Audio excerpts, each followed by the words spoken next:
സ്തോത്രം. ഇന്ന് നമുക്ക് ഒരു ചെറിയ പോർഷനിലേക്ക് നമുക്ക് പോകാം. ഈ ഒരു താല്പര്യം, ഇപ്പോൾ തിങ്കളാഴ്ച എന്ന് പറയുന്നത് നമുക്ക് ജോബിലേക്ക് പോകാൻ താല്പര്യമുണ്ട്, ഇൻട്രസ്റ്റ് ഉണ്ടെങ്കിൽ. സൺഡേ എന്ന് പറയുമ്പോൾ നമുക്ക് ആരാധിക്കുവാൻ, ആൾക്കാരെ എല്ലാവരെയും മീറ്റ് ചെയ്ത് ഷെയ്ക്ക് ഹാൻഡ് കൊടുക്കുവാൻ, അവരുടെ ആവശ്യങ്ങളെയൊക്കെ കാണുവാൻ, അറിയുവാൻ ഒക്കെ താല്പര്യമുണ്ട്. എല്ലാവരെയും ഒക്കെ ഒന്ന് അറിയണം എന്നുള്ള താല്പര്യമുണ്ടെങ്കിൽ സൺഡേ നമ്മൾ നേരത്തേക്ക് എത്തി നമ്മൾ എല്ലാ കാര്യങ്ങളും ഒക്കെ ചെയ്യാനായിട്ടൊക്കെ ശ്രമിക്കും.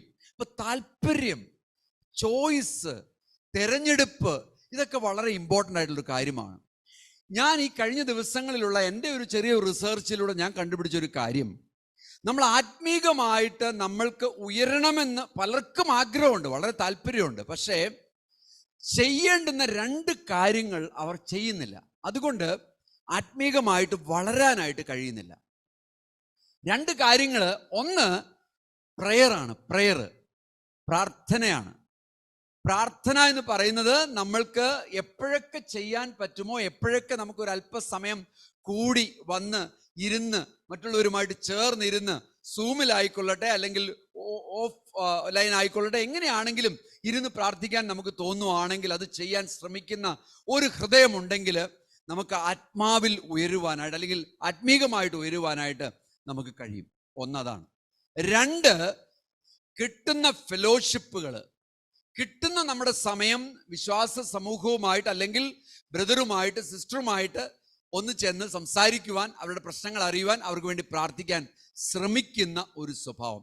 ഈ രണ്ട് സ്വഭാവവും നമ്മുടെ ജീവിതത്തിൽ ഉണ്ടെങ്കിൽ ആത്മീകമായിട്ടുള്ള വളർച്ച ഉറപ്പാണ്. അല്ലെങ്കിൽ ആത്മീകമായിട്ടുള്ള വളർച്ച ഉണ്ടാകാൻ സാധ്യത കുറവാണ്. നിങ്ങൾ വേണമെങ്കിൽ എഴുതി വെച്ചോ, ഇത് ഞാൻ എൻ്റെ റിസർച്ചിലൂടെ കണ്ടുപിടിച്ചതാണ്. നിങ്ങൾക്ക് പലർക്കും അറിയാവുന്ന സത്യമാണ്. ബൈബിൾ വളരെ വ്യക്തമായിട്ട് പറയുന്ന ഒരു കാര്യമാണ്. അപ്പം അതുകൊണ്ട് ഇന്നത്തെ ടെക്നോളജി, ഇന്നത്തെ സിറ്റുവേഷൻ അനുസരിച്ച് നിങ്ങൾക്ക് കഴിയുമെങ്കിൽ സൂമിലോ ഏത് സമയത്തും ഓപ്പണായിട്ട് കിടക്കുന്ന നമ്മുടെ സൂം പ്ലാറ്റ്ഫോമിലോ, അല്ലെങ്കിൽ 24 hours പ്രാർത്ഥനയുടെ ഒരു പ്ലാറ്റ്ഫോം നമ്മൾ ഓപ്പൺ ചെയ്തിട്ടുണ്ട്. ഇന്റർനാഷണൽ പ്രെയർ ആണ്. അതിലോ ഒക്കെ ജോയിൻ ചെയ്ത് അരമണിക്കൂർ, എനിക്ക് സമയമില്ല, എനിക്ക് 10 മിനിറ്റ് സമയമുള്ളൂ, പക്ഷെ ആ 10 മിനിറ്റ് യൂസ് ചെയ്യാം എന്ന് പറഞ്ഞ് നിങ്ങൾക്ക് കയറാൻ പറ്റിയാൽ that is A great thing. ഭയങ്കര അത്ഭുതകരമായിട്ടുള്ള കാര്യങ്ങളായിരിക്കും അത്. ഇന്ന് നമ്മൾ ചാർജറാണെങ്കിൽ, ഇന്ന് നമ്മൾ ആക്റ്റീവായിട്ട് നമ്മൾ മൂവ് ചെയ്യുന്നവരാണെങ്കിൽ മാത്രമേ ദൈവത്തിന് നമ്മളെ നാളെ ഉപയോഗിക്കാൻ പറ്റത്തുള്ളൂ. നാളെ ആട്ടെ നമ്മൾ വിചാരിച്ചു കഴിഞ്ഞാൽ നിങ്ങൾക്ക് വരുന്ന സംഭവങ്ങൾ വളരെ വ്യത്യസ്തമായ സംഭവങ്ങളായിരിക്കും. അന്ന് നിങ്ങൾക്കൊന്നും ചെയ്യാൻ കഴിയാതെ നിങ്ങൾ ബുദ്ധിമുട്ടിക്കൊണ്ടിരിക്കുന്ന ഒരു സാഹചര്യമായിരിക്കും. അത് പ്രത്യേകം നിങ്ങളൊന്ന് ഓർക്കണം. ഞാൻ നിങ്ങളെ ഇതിങ്ങനെ ഓർമ്മിപ്പിക്കുന്നതിൻ്റെ കാര്യം നിങ്ങളെല്ലാവരും എൻകറേജഡായിട്ട് അത് ചെയ്യുവാൻ വേണ്ടിയിട്ടാണ്. വളരെ പെട്ടെന്ന് നമുക്ക് ഇയ്യോബിൻ്റെ പുസ്തകത്തിലേക്ക് കടക്കാം. ഇയ്യോബ് എന്ന് പറയുന്ന ആ വ്യക്തി, അദ്ദേഹം എങ്ങനെയായിരുന്നു, അദ്ദേഹം എത്രത്തോളം അദ്ദേഹം ദൈവവുമായിട്ട് അടുത്തിരുന്നു. ഈ ഇയ്യോബിൻ്റെ പുസ്തകം മുഴുവൻ ഒരൊറ്റ മെസ്സേജിലൂടെ ഞാൻ ട്രൈ ചെയ്യുവാണ്. അപ്പോൾ നമ്മൾ ഈ ഇയ്യോബിൻ്റെ പുസ്തകം എന്ന് പറയുന്നത് ഏതാണ്ട് 42 അധ്യായമാണെന്ന് എനിക്ക് തോന്നുന്നു. 42 അധ്യായങ്ങളുള്ള ഈ പുസ്തകം ഞാനൊരു ഹാഫ് ആൻ അവർ കൊണ്ട്, ഒരു അരമണിക്കൂർ കൊണ്ട് ഞാനൊന്ന് നോക്കുകയാണ്, ഒന്ന് ശ്രമിക്കുകയാണ് നിങ്ങളുടെ ഉള്ളിലേക്ക് അതൊന്ന് മനസ്സിലാക്കി, അതിൻ്റെ കണ്ടന്റ് മാത്രം ഒന്ന് പെട്ടെന്നൊന്ന് പറഞ്ഞ് മനസ്സിലാക്കി, അതിലുള്ള പ്രിൻസിപ്പിൾസ്, അതിലുള്ള തത്വങ്ങൾ, അല്ലെങ്കിൽ അതിൽ നിന്ന് നമ്മൾ ലേൺ ചെയ്യേണ്ടുന്ന ചില കാര്യങ്ങൾ എന്തൊക്കെയാണെന്നുള്ളത് പെട്ടെന്ന് വളരെ ക്വിക്കായിട്ട് നമുക്കൊന്ന് ലേൺ ചെയ്യാനായിട്ട് നമ്മളൊന്ന് ശ്രമിക്കുകയാണ്. 10 കാര്യങ്ങൾ നമുക്ക് അതിൽ നിന്ന് പഠിക്കാനായിട്ടുണ്ട്. 10 കാര്യങ്ങൾ ഈ ഇയ്യോബിൻ്റെ പുസ്തകത്തിൽ നമുക്ക് പഠിക്കാനായിട്ടുണ്ട്. ഒന്നാമത്തെ കാര്യം, നല്ല മനുഷ്യർക്ക് വളരെ ചീത്തയായിട്ടുള്ള സംഭവങ്ങൾ അവരുടെ ജീവിതത്തിൽ സംഭവിക്കാൻ സാധ്യതകളുണ്ട്. ഞാൻ പറയുന്നത് നിങ്ങൾക്ക് മനസ്സിലാവുന്നുണ്ടോ? നല്ല മനുഷ്യരായിട്ടുള്ളവരാണ് നമ്മളെല്ലാവരും. ഇവിടെ ആരെങ്കിലും ചീത്തയായിട്ടുള്ളവരുണ്ടോ? അവർ മാത്രം ഒന്ന് കൈപൊക്കി കഴിഞ്ഞാൽ അവർക്ക് വേണ്ടി ഇപ്പം പ്രാർത്ഥിക്കാം. ഇല്ല, അപ്പൊ എല്ലാവരും നല്ല മനുഷ്യരാണ്, അല്ലെ? അപ്പൊ എല്ലാവരും നല്ല മനുഷ്യരാണ്. ഈ നല്ല മനുഷ്യരാകാൻ കാരണം, നമ്മളെല്ലാവരും നല്ല മനുഷ്യരാകാൻ കാരണം, ഇന്നിപ്പോൾ നമുക്കിവിടെ ഇരുന്നുകൊണ്ട് പറയാൻ പറ്റും കർത്താവായിട്ടുള്ള യേശു ക്രിസ്തുവാണ്, അല്ലേ? സ്തോത്രം. അത് ആമേൻ പറയാമോ ആർക്കെങ്കിലും? Okay, praise God. അപ്പം കർത്താവായിട്ടുള്ള യേശു ക്രിസ്തുവിലൂടെ രക്ഷ കൈവന്നുകൊണ്ട് തീർച്ചയായിട്ടും നമ്മളെല്ലാവരും നല്ല മനുഷ്യരാണ്. പുറത്തും നല്ല മനുഷ്യരുണ്ട്, കർത്താവിനെ അറിയാത്തവരും നല്ല മനുഷ്യരായിട്ടുള്ള ആൾക്കാരുണ്ട്. അപ്പൊ നല്ല മനുഷ്യർക്ക് തീർച്ചയായിട്ടും ഒരുപാട് ബാഡ് തിങ്സ് സംഭവിക്കാൻ സാധ്യതയുണ്ടോ എന്നുള്ള ഒരു പ്രിൻസിപ്പിൾ നിങ്ങളൊന്ന് എഴുതി വെച്ചാട്ടെ. യോബിന്റെ പുസ്തകം 1:8 നമ്മൾ നോക്കുകയാണെങ്കിൽ നമുക്ക് അവിടെ വായിക്കാൻ പറ്റുന്നത്, അദ്ദേഹത്തിന് കടന്നു വന്നതായിട്ടുള്ള ഈ സഫറിങ് അല്ലെങ്കിൽ ഈ പ്രശ്നങ്ങള്, ഈ പ്രയാസങ്ങള് ഒന്നും തന്നെ അദ്ദേഹത്തിന്റെ സ്വഭാവം കൊണ്ട് വന്നതല്ല, അല്ലെങ്കിൽ അദ്ദേഹത്തിന്റെ സ്വഭാവ ദൂഷ്യം കൊണ്ട് വന്നതല്ല. അദ്ദേഹം നല്ല മനുഷ്യനായിരുന്നു. യഹോവ സാത്താനോട്, എൻ്റെ ദാസനായ ഇയ്യോബിന്മേൽ നീ ദൃഷ്ടി വച്ചുവോ എന്നിട്ട് പറയാണ്, അവനെ പോലെ നിഷ്കളങ്കനും നേരുള്ളവനും ദൈവഭക്തനും. 3 കാര്യങ്ങളാണ് ഏറ്റവും പ്രധാനമായിട്ട് അവിടെ പറഞ്ഞിരിക്കുന്നത്. നമ്മളെക്കുറിച്ച് ദൈവം ആഗ്രഹിക്കുന്ന 3 കാര്യങ്ങളാണ് ദൈവത്തിന്റെ വായിൽ നിന്ന് വന്നിരിക്കുന്നത്. എന്തൊക്കെയാണ്? നിഷ്കളങ്കനായിരിക്കണം, നേരുള്ളവനായിരിക്കണം, ദൈവഭക്തനായിരിക്കണം. തലേ കൈവച്ചുകൊണ്ട് നമ്മളൊന്ന് ചിന്തിച്ച് നോക്കിയിട്ട് ഒരൊറ്റ സെക്കൻഡ് ഞാൻ തരിക നിങ്ങൾക്ക്. ഒറ്റ സെക്കൻഡ് അല്ല, 10 സെക്കൻഡ് തരിക. ഞാൻ നേരുള്ളവനാണോ, നിഷ്കളങ്കനാണോ, ദൈവഭക്തനാണോ? ചിന്തിച്ച് നോക്കിയാട്ടെ. ഈ 3ഉം കൂടി ഒരു ബ്ലെൻഡാണ് ഇയ്യോബ് എന്ന് പറയുന്ന വ്യക്തി. അവന്റെ മേൽ നീ ദൃഷ്ടി വച്ചിട്ടുണ്ടോ എന്നാ കർത്താവ് ചോദിക്കുന്നത്. അപ്പൊ അതിന്റെ അർത്ഥം എന്താണ്? നല്ല മനുഷ്യനാണ്. അപ്പോ ഒരു കണ്ടന്റ് എന്താണ്? നല്ല മനുഷ്യരുടെ മേൽ പ്രയാസം വരാൻ സാധ്യതയുണ്ട് എന്നുള്ളത് നമ്മൾ മനസ്സിലാക്കാം. രണ്ടാമത്തെ ഒരു പ്രിൻസിപ്പിൾ നമ്മൾ അവിടുന്ന് കാണുന്നത്, ഈ സഫറിങ്ങിന്റെ അല്ലെങ്കിൽ ഈ ബുദ്ധിമുട്ടുകളുടെ മധ്യത്തിലും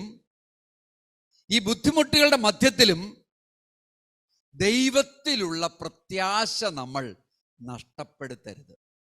പ്രൈസ് ഗോഡ്. യോബിന്റെ പുസ്തകത്തിൽ നിന്ന് വളരെ പെട്ടെന്ന് ഞാൻ പറഞ്ഞു വരുവാണ്. ഒന്നാമത്തെ കാര്യം ഞാൻ പറഞ്ഞു, നല്ല മനുഷ്യനാണ്, നീതിമാനാണ്, രക്ഷിക്കപ്പെട്ടവനാണ്, കർത്താവിൻ്റെ കൂടെ നിൽക്കുന്നവനാണ്, എല്ലാ ദിവസവും ആരാധിക്കുന്നവനാണ്, ഫാസ്റ്റിംഗ് പ്രെയർ ഉണ്ട്, അന്യഭാഷയുണ്ട്, കാര്യങ്ങളൊക്കെ ചെയ്യുന്നുണ്ട്, എല്ലാം ഉണ്ട്. അതുകൊണ്ട് കഷ്ടതയൊന്നും എൻ്റെ ജീവിതത്തെ ബാധിക്കുന്നില്ല എന്ന് ചിന്തിക്കരുത്. കഷ്ടത വരാനുള്ള സാധ്യതയുണ്ട്. ഒന്നാമത്തെ കാര്യം.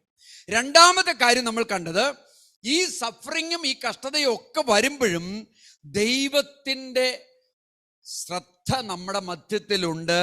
പ്രത്യാശ ഒരിക്കലും കൈവിട്ട് പോകരുത് എന്നുള്ളത് നമ്മൾ മനസ്സിലാക്കാനായിട്ട് കഴിയണം.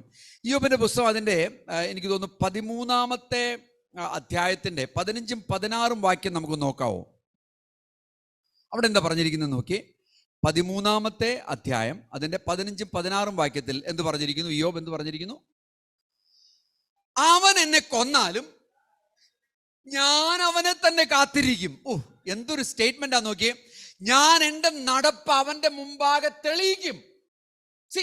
തെളിയിക്കാനൊന്നുമില്ല. സത്യത്തിൽ ഈ ഇയ്യോബ് ആരാണ്? നിഷ്കളങ്കരാണ്. സത്യത്തിൽ അവന്റെ നടപ്പ് നല്ലതാണെന്ന് ദൈവം തന്നെ റെക്കമെൻഡ് ചെയ്തിരിക്കുന്നതാണ്. സത്യത്തിൽ അവൻ നല്ല ഭക്തനാണെന്നുള്ളതും ദൈവം തന്നെ സാക്ഷ്യം പറഞ്ഞിരിക്കുകയാണ്. എന്നിട്ടും ഇയ്യോബ് ഇവിടെ പറയുകയാണ്, ഞാൻ എൻ്റെ ജീവിതത്തിൽ എന്ത് സംഭവിച്ചാലും ഞാൻ അവനെ കാത്തിരിക്കും. ഞാൻ അവന് വേണ്ടി അവന്റെ സന്നിധിയിൽ നിന്ന് പ്രാപിക്കുവാൻ അവൻ എന്ത് പറയുന്നു, അവൻ എന്ത് ചെയ്യുന്നു, ഈ സാഹചര്യത്തിൽ എനിക്ക് എങ്ങനെ മുന്നോട്ട് പോകാം, എന്ത് ഗൈഡൻസ് ആണ്, എന്ത് തത്വമാണ് എന്നെ ഈ പ്രശ്നത്തിലൂടെ നടത്തിക്കൊണ്ട് പോകുമ്പോൾ കർത്താവ് പഠിപ്പിക്കുന്നത് എന്ന് അറിയുവാൻ ഞാൻ കാത്തിരിക്കുന്ന ഒരുവനാണ്. സ്തോത്രം. നമുക്ക് ആർക്കെങ്കിലും അങ്ങനെ പറയാൻ പറ്റുമോ? യോബിന്റെ പുസ്തകത്തിൽ നമ്മൾ പഠിക്കുന്ന രണ്ടാമത്തെ പ്രിൻസിപ്പിൾ ഇതാണ്. എത്ര സാഹചര്യങ്ങളും കഷ്ടതകളും പ്രയാസങ്ങളും പീഡനങ്ങളും നിങ്ങളുടെ ജീവിതത്തിലേക്ക് കടന്നു വന്നാലും നിങ്ങൾ ഒരിക്കലും പ്രത്യാശ നഷ്ടപ്പെട്ടവരായി തീരരുത്. യോബിനെ പോലെ കാത്തിരിക്കുന്നവരായി തീരണം. ശാവന്റെ പുസ്തകത്തിൽ വായിക്കുന്നുണ്ട് നമ്മള്, കഴുകനെ പോലെ, അല്ലേ? സ്തോത്രം. ഒരു കാത്തിരിക്കുന്നവനായിട്ട് തീരണം നമ്മള്. എൻ്റെ നടപ്പ് അവന്റെ മുൻപാകെ ഞാൻ തെളിയിക്കുമെന്നാ പറഞ്ഞിരിക്കുന്നത്. എൻ്റെ നടപ്പ് അവന്റെ മുമ്പാകെ ഞാൻ തെളിയിക്കും. ഞാൻ പറയരുത്, കർത്താവ് എന്താണ് ഇങ്ങനെയൊക്കെ സംഭവിക്കുന്നത്, ഞാൻ ഇത്രത്തോളം ഒക്കെ പ്രാർത്ഥിക്കുകയും ഇത്രത്തോളം ഒക്കെ കാര്യങ്ങളൊക്കെ ചെയ്യുകയൊക്കെ ചെയ്തിട്ടും നീ എന്തുകൊണ്ടാണ് എന്നെ ഇങ്ങനെ ശിക്ഷിക്കുന്നത് എന്നുള്ള ചോദ്യമല്ല യോബ് ഇവിടെ ചോദിച്ചത്. യോബ് ചോദിച്ച ചോദ്യം എന്ന് പറഞ്ഞത്, എൻ്റെ നടപ്പ് അവന്റെ മുമ്പാകെ ഞാൻ തെളിയിക്കും എന്നുള്ളതാണ്. സ്തോത്രം. Praise the Lord. ഹല്ലേലൂയ. നമുക്കങ്ങനെ ചെയ്യാൻ പറ്റുമോ? രണ്ടാമത്തെ പോയിന്റ് അതാണ്. മൂന്നാമത്തെ പോയിന്റ് നമുക്ക് നോക്കാം.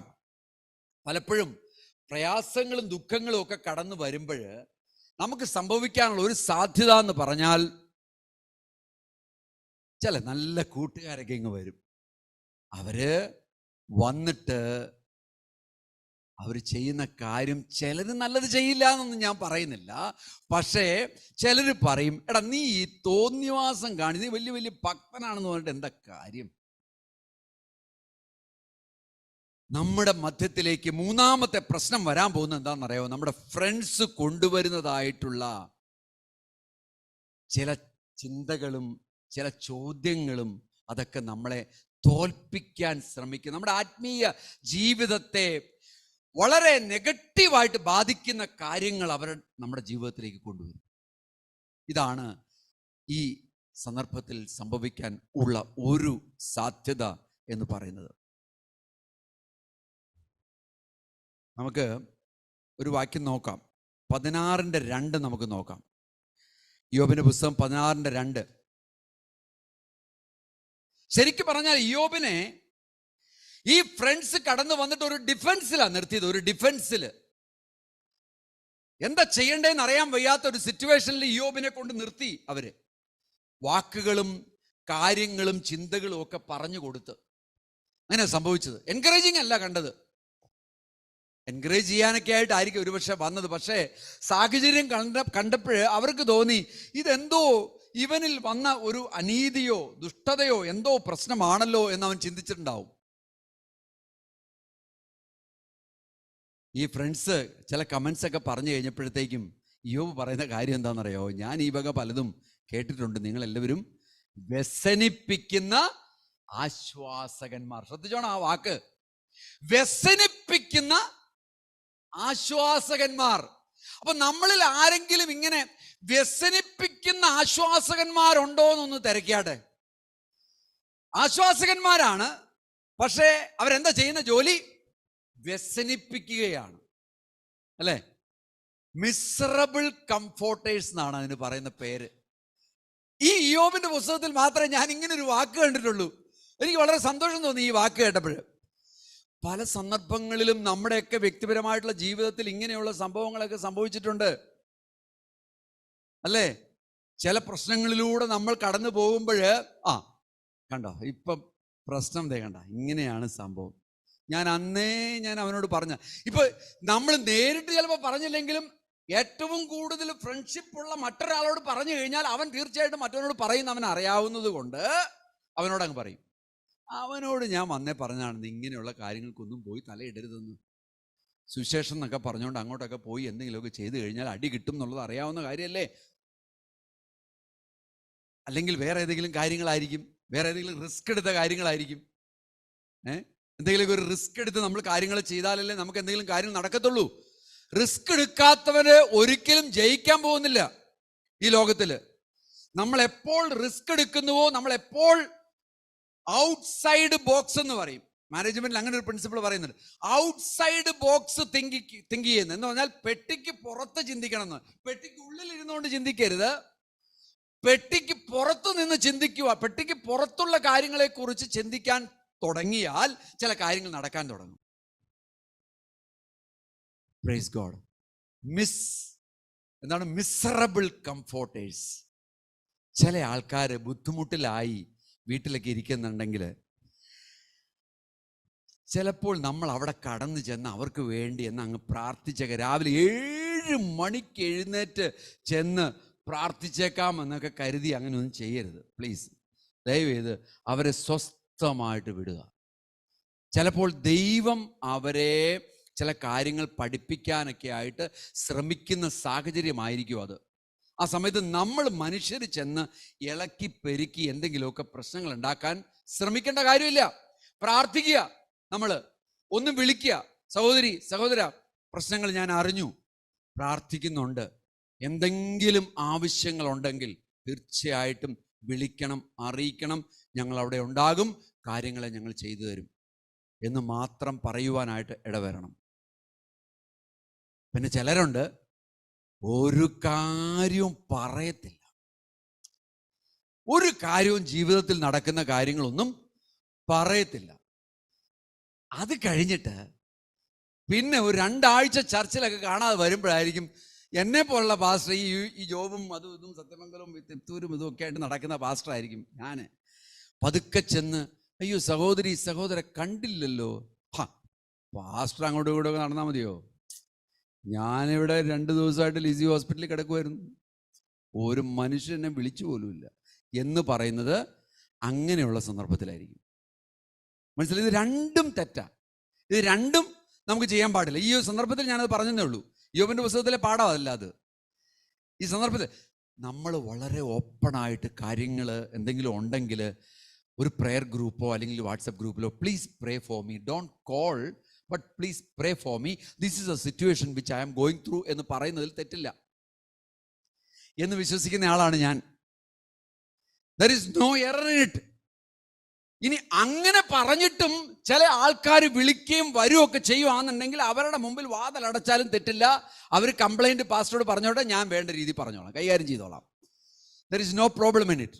ഞാൻ പറഞ്ഞു വരുന്നതിൻ്റെ സാരം എന്താണെന്ന് വെച്ച് കഴിഞ്ഞാൽ, മിസറബിൾ കംഫോർട്ടേഴ്സ് ആയിട്ട് നമ്മൾ ആരും മാറരുത്.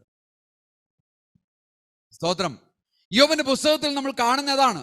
യോബ് വളരെ ശ്രേഷ്ഠനായിട്ടുള്ള മനുഷ്യനായിരുന്നു, മാന്യനായിട്ടുള്ള മനുഷ്യനായിരുന്നു. അതുകൊണ്ട് നല്ല ഫ്രണ്ട്സ് ഉണ്ട് അദ്ദേഹത്തിന്. പക്ഷെ ഈ ഫ്രണ്ട്സ് ആരും തന്നെ റൈറ്റ് ആയിട്ടുള്ള ഒരു ഡിസിഷൻ എടുത്തോ, റൈറ്റ് ആയിട്ടുള്ള ഒരു അഡ്വൈസോ, റൈറ്റ് ആയിട്ടൊരു കൗൺസിലിങ്ങോ കൊടുക്കുവാനല്ല ശ്രമിച്ചത്. മൂന്നാമത്തെ കാര്യം അതാണ് നമ്മൾ അവിടെ കാണുന്നത്. യോബിന്റെ പുസ്തകം 19:25 മുതൽ 27 വരെയുള്ള വാക്യം നമുക്കൊന്ന് പെട്ടെന്ന് വായിച്ച് നമുക്ക് പോകാം.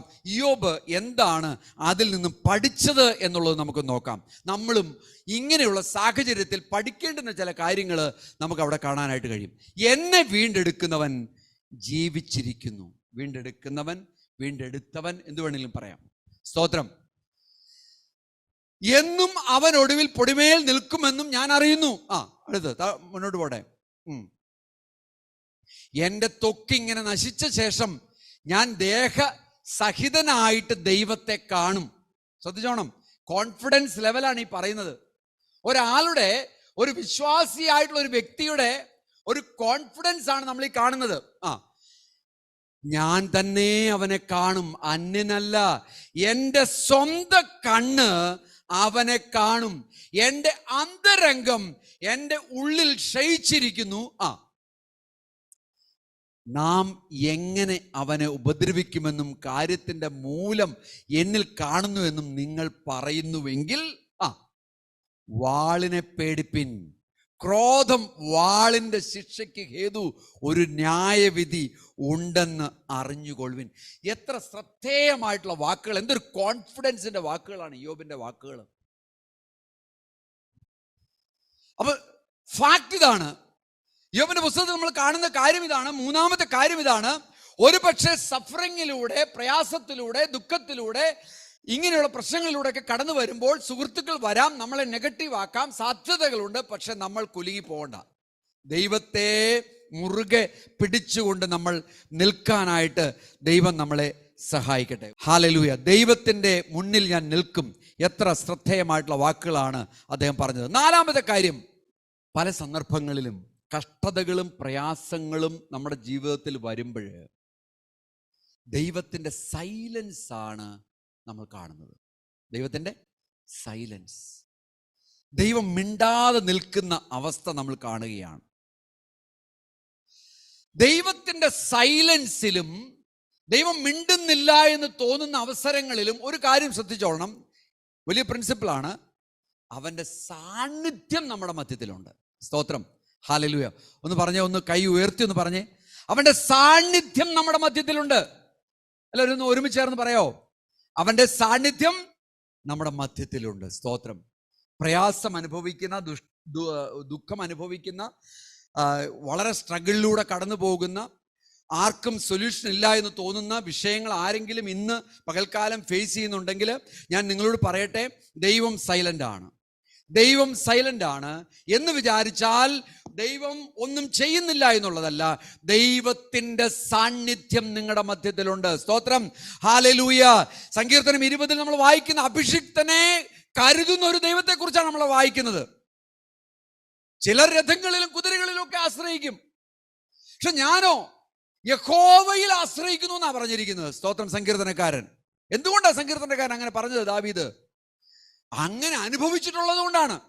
പ്രിയമുള്ളവരെ, ഞാൻ പറയട്ടെ, നമ്മൾ ആരും രഥങ്ങളിലും കുതിരകളിലും അല്ല ആശ്രയിക്കുന്നത്, ദൈവത്തിലാണ് ആശ്രയിക്കുന്നത്. ഈ സർവചരാചരങ്ങളെയും സൃഷ്ടിച്ച ദൈവത്തിലാണ് ആശ്രയിക്കുന്നത്. നിങ്ങൾ കടന്നു പോകുന്ന സാഹചര്യത്തിൽ ദൈവം സൈലന്റ് ആണെന്ന് തോന്നുന്നുണ്ടെങ്കിൽ നിങ്ങൾ ചിന്തിച്ചോളുക, ദൈവത്തിന്റെ പ്രസൻസ് അവിടെയുണ്ട്. ഞാൻ ഇങ്ങനെ ഒരു കാര്യം കേട്ടിട്ടുണ്ട്. വലിയ കഷ്ടതകളിലൂടെ കടന്നു പോകുമ്പോൾ ദൈവത്തിന്റെ കാൽപ്പാടുകൾ കാണാത്തൊരു ആള് ദൈവത്തോട് ചോദിച്ചു, ഇത് എൻ്റെ കാൽപ്പാട് മാത്രമേ ഉള്ളല്ലോ കർത്താവേ, നിന്റെ കാൽപ്പാട് എവിടെ പോയി എന്ന് ചോദിച്ചപ്പോൾ, എൻ്റെ മോനെ, നീ ആണ്ടായി പറയുന്നത്? ഇത് നിന്റെ കാൽപ്പാടല്ല, ഇത് എൻ്റെ കാൽപ്പാടാണ്. ഞാൻ നിന്നെ കൈ വഹിച്ചുകൊണ്ട് അപ്പം നടന്നുകൊണ്ടിരിക്കുന്നത്. സ്തോത്രം. ഈ കയ്യിൽ വഹിച്ചുകൊണ്ട് നടക്കുന്നത് പലപ്പോഴും നമുക്ക് മനസ്സിലാകത്തില്ല. സ്തോത്രം. ഹല്ലേലൂയ. പ്രിയമുള്ളവരെ, ദൈവത്തിൻ്റെ സാന്നിധ്യം നമ്മുടെ കൂടെ ഉണ്ട് എന്നുള്ളത് നമ്മൾ മറന്നു പോകരുത്. നമുക്കൊരു വാക്യം കൂടി വായിക്കാം. യോബിൻ്റെ പുസ്തകത്തിൽ ഏതാണ്ട് 25 സമയത്തോളം ദൈവത്തോട് ഈ യോബ് ചോദിക്കുന്നുണ്ട്, എന്തുകൊണ്ടാണ് കർത്താവേ എന്ന് ചോദിക്കുന്നുണ്ട്. എന്തുകൊണ്ടാണ് കർത്താവേ ഇങ്ങനെ സംഭവിക്കുന്നത്? നമ്മുടെയൊക്കെ ജീവിതത്തിൽ പലപ്പോഴും 25 പ്രാവശ്യം ആയിരിക്കണമെന്നില്ല. ആയുസ് എത്രയുണ്ടോ ആ ആയുസിൻ്റെ ഒരു 10 ഇരട്ടി ചിലപ്പോൾ നമ്മൾ ചോദിച്ചിട്ടുണ്ടാവും വൈ എന്നുള്ളത്. യോബ് ചോദിച്ചിട്ടുണ്ട്. നമുക്ക് വായിച്ചു നോക്കാം. 23-ാമത് അധ്യായം അതിൻ്റെ 10 മുതൽ 12 വരെയുള്ള വാക്യത്തിൽ നമുക്കൊന്ന് വായിച്ചു നോക്കാം. ഹല്ലേലൂയ. നമ്മുടെ പ്രിൻസിപ്പിൾ ഇതാണ്: ദൈവം സൈലൻസിലാണ് നിൽക്കുന്നതെങ്കിലും അവൻ്റെ സാന്നിധ്യം നമ്മുടെ മധ്യത്തിലുണ്ട്. എന്നാൽ ഞാൻ നടക്കുന്ന വഴി അവൻ അറിയുന്നു. യോബിന് മനസ്സിലായ കാര്യമാണ് എഴുതി വച്ചിരിക്കുന്നത്. എന്നെ ശോധന കഴിച്ചാൽ ഞാൻ പൊന്നുപോലെ പുറത്തു വരും. എൻ്റെ കാലടി അവൻ്റെ ചുവട് തുടർന്ന് ചെല്ലുന്നു. ഞാൻ വിട്ടുമാറാതെ അവൻ്റെ വഴി പ്രമാണിക്കുകയാണ്. ഇപ്പോൾ യേശുബ്രദർ നമ്മോട് സംസാരിച്ചു.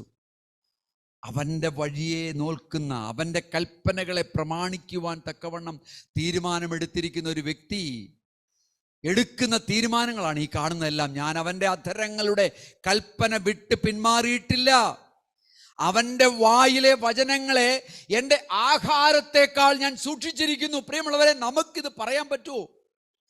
സാഹചര്യങ്ങളിലൂടെ കടന്നു പോകുമ്പോൾ ഈ 10 മുതൽ 12 വരെയുള്ള വാക്യങ്ങള്, വളരെ ശ്രദ്ധേയമായിട്ടുള്ള ഈ വാക്യങ്ങള് എൻ്റെയും നിങ്ങളുടെയും ജീവിതത്തിലെ പിടിച്ചു കുലുക്കുവാൻ തക്കവണ്ണം കഴിയണം. ഹല്ലേലൂയ. വലിയ വലിയ വലിയ ചേഞ്ചസ്, വലിയ മാറ്റങ്ങൾ എൻ്റെ ജീവിതത്തിൽ വരുത്തണം. ദൈവം സൈലന്റ് ആണ്, പക്ഷെ ഞാൻ സൈലന്റ് അല്ല. ഞാൻ ഈ ദൈവത്തിൻ്റെ സാന്നിധ്യത്തിൽ സന്തോഷിക്കുന്നവനാണ്. എത്ര പേർക്ക് അത് പറയാൻ പറ്റും? എത്ര പേർക്ക് ആ രീതിയിൽ ഈ മനസ്സിനെ ഒന്ന് ഒരുക്കാൻ പറ്റും? എത്ര പേർക്ക് ആ രീതിയിൽ ഈ നമ്മുടെ ആത്മീക അല്ലെങ്കിൽ ഇന്നർമാൻ, അകത്തെ മനുഷ്യനെ ഒന്ന് ഒരുക്കാനായിട്ട് പറ്റും? പ്രിയമുള്ളവരെ, നമുക്ക് പറ്റുന്ന കുറവുകൾ എവിടെയാണെന്നും ചിന്തിച്ചു നോക്കിയാട്ടെ. ഇവിടെയൊക്കെ തന്നെയല്ലേ പ്രശ്നങ്ങൾ? ആർക്കെങ്കിലും പറ്റുമോ ഞാൻ നടക്കുന്ന വഴി ശോധന കഴിച്ചു കഴിഞ്ഞാൽ, അവൻ ശോധന കഴിക്കുകയാണെങ്കിൽ പൊന്നുപോലെ ഞാൻ പുറത്തു വരുമെന്ന് പറയാൻ പറ്റുമോ നമുക്ക്? 11-ാമത്തെ വാക്യം, എൻ്റെ കാലടി അവൻ്റെ ചുവട് തുടർന്ന് ചെല്ലുകയാണ്, ഞാൻ വിട്ടുമാറാതെ അവൻ്റെ വഴി തന്നെ പിന്തുടരുമെന്ന് പറയാൻ പറ്റുമോ നമുക്ക്? 12, ഞാൻ അവൻ്റെ അധരങ്ങളുടെ കൽപ്പന വിട്ട് പിന്മാറിയിട്ടില്ല. അവൻ്റെ വായിലെ വചനങ്ങളെ എൻ്റെ ആഹാരത്തെക്കാൾ ഞാൻ സൂക്ഷിച്ചിരിക്കുന്നു എന്ന് പറയാൻ പറ്റുമോ നമുക്ക്? ആലോചിച്ച് നോക്കിയാട്ടെ. Hallelujah. In the midst of silence, His presence is with us. Hallelujah. ദൈവം നമ്മളെ കരുതട്ടെ. വീണ്ടും നമുക്ക് മുന്നോട്ട് പോകാം. 5-ാമത്തെ പോയിന്റിലേക്ക് നമുക്ക് കടക്കാം. എന്താണ് 5-ാമത്തെ പോയിന്റ്?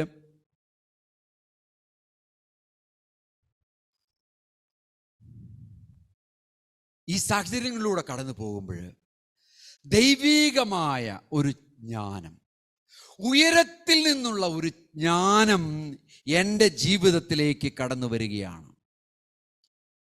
ആ ജ്ഞാനത്തിലൂടെ പൈശാചികന്റെ പ്രവൃത്തികളെ മാറ്റുവാൻ എനിക്ക് കഴിയും.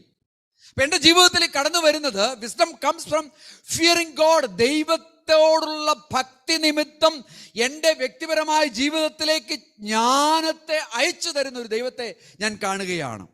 അതാണ് അവിടെ സംഭവിക്കുന്നത്.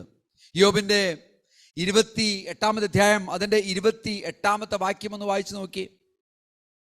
താഴ്മയാണ് ഏറ്റവും വലിയ കീ എന്ന് പറയുന്നത്. ഞങ്ങൾ ഈ രാവിലത്തെയുള്ള പ്രേയറിൽ പ്രോബ്സ് ഇങ്ങനെ ഓരോ ദിവസവും പ്രോബ്സ് നമ്മൾ എടുക്കും. നമ്മളൊരു 10-15 മിനിറ്റ് നമ്മളിങ്ങനെ ഓരോരുത്തരും അതിനെക്കുറിച്ച് ഡിസ്കസ് ചെയ്യും. ഈ കഴിഞ്ഞ ദിവസങ്ങളിലൊക്കെ 1 മുതൽ ഏതാണ്ട് ഇതുവരെയുള്ള ദിവസത്തെ ഡേറ്റ് എടുത്തു കഴിഞ്ഞാൽ അത്രയും വരെയൊക്കെ ആയിട്ടുണ്ട്. അവിടെയൊക്കെ നമ്മൾ കാണുന്ന ഏറ്റവും വലിയൊരു പ്രമേയം എന്ന് പറയുന്നത് ജ്ഞാനമാണ്. ജ്ഞാനം സമ്പാദിക്കുന്നതിനെ കുറിച്ചാണ് അവിടെ പറയുന്നത് മുഴുവൻ കൂടുതലും. ഈ ജ്ഞാനം, കർത്താവിനോടുള്ള ഭക്തി തന്നെ ജ്ഞാനം. ദോഷം അകന്ന് നടക്കുന്നത് തന്നെ വിവേകം എന്ന് അവൻ മനുഷ്യരോട് അരുൾ ചെയ്തു. ദൈവം പറയുന്നൊരു പ്രധാനപ്പെട്ട കാര്യമെന്ന് പറയുന്നത്, നമ്മൾ എവിടെയൊക്കെ എങ്ങനെയൊക്കെ കറങ്ങി തിരിഞ്ഞു നോക്കിയാലും, ഞാനിപ്പോഴും പറയുന്നത് സദൃശ്യവാക്യം എങ്ങനെയൊക്കെ നോക്കിയാലും ഒരു സദൃശ്യവാക്യത്തിൽ ഈ ജ്ഞാനവും വിവേകവും ഇല്ലാത്ത ഒരു സദൃശ്യവാക്യം കുറവാണ്, അല്ലേ ജോസഫ്? ഈ 2 പദങ്ങളും ഇല്ലാത്ത സദൃശ്യവാക്യങ്ങൾ വളരെ കുറവാണെന്നാണ് ഞാൻ മനസ്സിലാക്കുന്നത്. അത്ര ഇമ്പോർട്ടൻസ് ആണ് ഈ ജ്ഞാനത്തിന് കൊടുത്തിരിക്കുന്നത്. യഹോവ ഭക്തി ജ്ഞാനത്തിന്റെ ആരംഭമാകുന്നു. ഇവിടെ കണ്ടേ, കർത്താവിനോടുള്ള ഭക്തി തന്നെ ജ്ഞാനം, വേറൊന്നുമല്ല ജ്ഞാനം.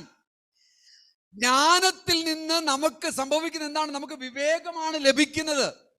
ജ്ഞാനം ലഭിക്കുമ്പോൾ വിവേകം ലഭിക്കുന്നു.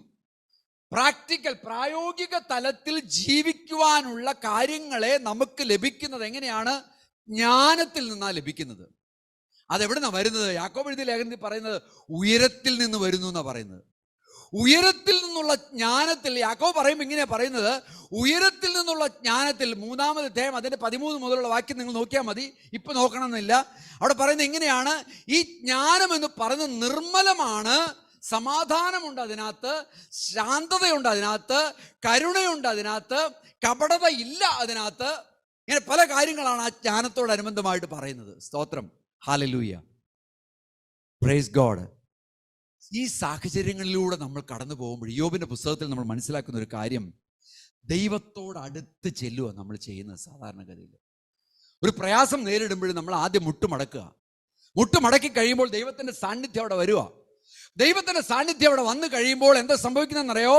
അവിടെ സംഭവിക്കുന്ന മറ്റൊന്നുമല്ല, ജ്ഞാനം നമ്മളിലേക്ക് പകരപ്പെടുകയാണ്. സ്തോത്രം, പ്രൈസ് ഗോഡ്, ഹല്ലേലൂയ. ഈ ജ്ഞാനത്തിനായിട്ട് നമുക്ക് സ്തോത്രം ചെയ്യാം. ഉയരത്തിൽ നിന്ന് പ്രാപിക്കുന്ന ജ്ഞാനം അത് നമ്മുടെ ജീവിതത്തെ മാനിക്കട്ടെ. ലോകത്തിലെ ജ്ഞാനം യാക്കോബിന്റെ പ്രകാരം അത് ശാഠ്യവും അസൂയയും നിറഞ്ഞതാണെന്നാണ്. സ്തോത്രം. ലോകത്തിൽ നിന്ന് നമ്മൾ എന്ത് സമ്പാദിച്ചാലും അതിലുള്ളത് ശാഠ്യമാണ്. സ്വയം നിറഞ്ഞതാണ് ആ ജ്ഞാനം, അസൂയ നിറഞ്ഞതാണ് ആ ജ്ഞാനം. എന്നാൽ ദൈവത്തിൽ നിന്ന് പ്രാപിക്കുന്ന ജ്ഞാനത്തിന് ഒരു പ്രത്യേകതയുണ്ട്. ആ ജ്ഞാനത്തിലൂടെ നമ്മൾ നടക്കുമ്പോൾ വിവേകം പ്രാപിച്ച് ഒരു സാഹചര്യത്തിൽ നിന്ന് നമുക്ക് മാറിപ്പോകുവാൻ തക്കവണ്ണമുള്ള വഴികൾ അത് ഓട്ടോമാറ്റിക്കായിട്ട് തുറന്നു തരും. സ്തോത്രം. ഞാൻ അവിടെ നിൽക്കട്ടെ.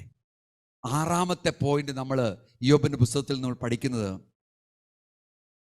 വീണ്ടും നമ്മൾ പറയുകയാണ്, കൊടുങ്കാറ്റുകളുടെ മധ്യത്തിൽ കഷ്ടത. ഞാൻ പറഞ്ഞു, ഈ കഷ്ടതയെക്കാളും ഈ കഷ്ടത ഏറി വരുന്ന സാഹചര്യം നമ്മുടെ ജീവിതത്തിൽ ഉണ്ടെങ്കിൽ അതൊരു കൊടുങ്കാറ്റായിട്ട് നമുക്ക് അതിനെ ഉപമിക്കാൻ പറ്റിയാൽ, ഈ കൊടുങ്കാറ്റിന്റെ മധ്യത്തിൽ ആരുണ്ട്?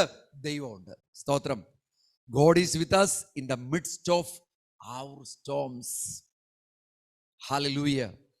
ചില കാര്യങ്ങൾ നമുക്ക് വളരെ ചെറിയ നിസ്സാരമായിട്ടുള്ള കാര്യങ്ങളായിരിക്കും. ഈസിയായിട്ട് നമുക്ക് അതങ്ങ് മാറ്റിക്കളയാൻ പറ്റുന്ന കാര്യങ്ങളായിരിക്കും. പക്ഷേ കൊടുങ്കാറ്റാണെങ്കിൽ ബുദ്ധിമുട്ടാണ്.